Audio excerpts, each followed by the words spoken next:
अस्सलाम वालेकुम। अज मैं तुहानू चिकन शाशलिक बनाना दसनी है। एक कटोरी कैचअप, एक चम्मच सोया सास, एक चम्मच चीनी, एक चम्मच चिली सॉस, एक चम्मच सिरका, अद्धा किलो चिकन। तो देखो ये इस तरह क्यूब मैं ना छोटे छोटे बना, अद्धा किलो है चिकन। तो इन्हों मैं ऐसा ऐसा छोटा छोटा कट लिया, पीस बना लेने। प्याज प्याज वड्डे वड्डे टुकड़े कट ले। शिमला मिर्च ये वड्डे वड्डे टुकड़े कट ले। लसन अदरक का पेस्ट, अद्धी चम्मच काली मिर्च, सफेद जायका नमक, अद्धी चम्मच सुरख मिर्च। हाँ मैं तुहानू हुण मैं चिकन शाशलिक बनाना दस्सां। मैं ऑयल पा दिता। ऑयल गर्म हो गया। मैं उहदे विच लसन अदरक का पेस्ट पान लगी है। बिस्मिल्लाहिर्रहमानिर्रहीम।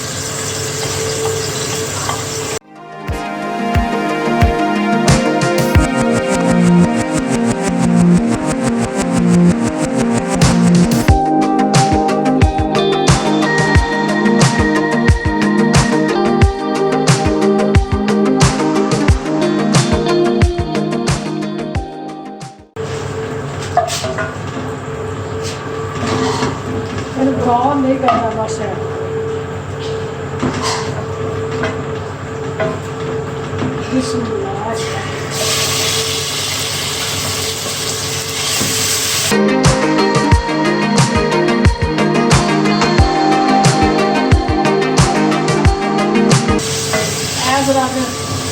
थोड़ा लगे तो अच्छी तरह ये चीज़ा पूछना चीज़ा बात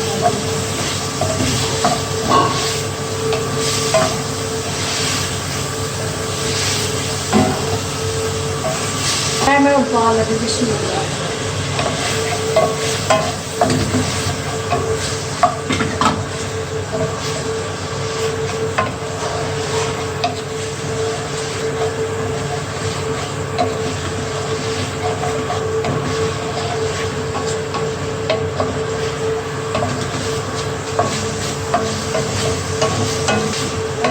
पाँच मिनट हो गए ने। मैं उन्हें पा लगी सोया चिली।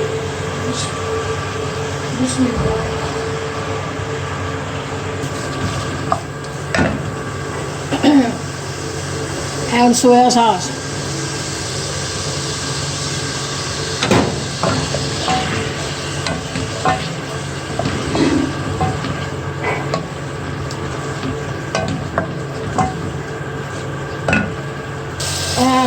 मैं चीनी पान लगे हैं।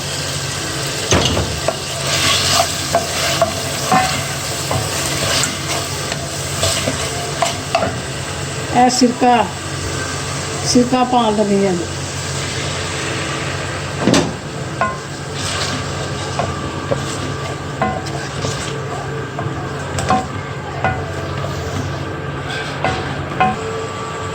मैं सब्जियां पान लगी है। इसमें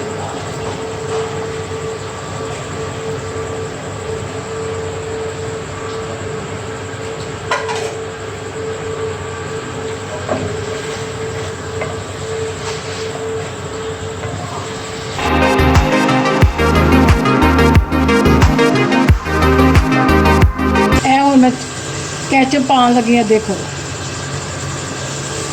बिस्मिल्लाहिर्रहमानिर्रहीम।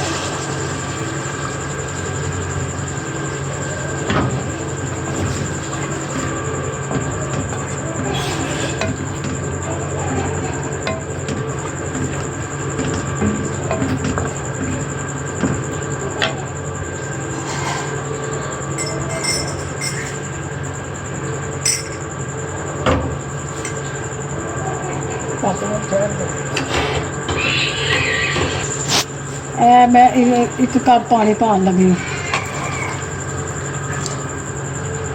इन्हें को 10 मिनट और पकना है, बिल्कुल फिर तैयार हो जाएगा। चिकन शाशलिक तैयार हो गया है। आप भी ट्राई करना, अपने अजीज़ां नूं भी ट्राई कराना है। बहुत मज़ेदार, बहुत लाइट, हैवी नहीं है। कोई तुहाडे घर मेहमान आवे, तुसीं उहनूं भी बना के, बड़ी जल्दी बनदा है, उहनूं भी बना के तुसीं टेस्ट करा सकदे हो। अपना बहुत सारा ख्याल रखना, मैनूं दुआ याद रखना, बेल आइकन नूं दबाना, वीडियो नूं लाइक करना, अपना बहुत सारा ख्याल रखना। अल्लाह हाफिज़।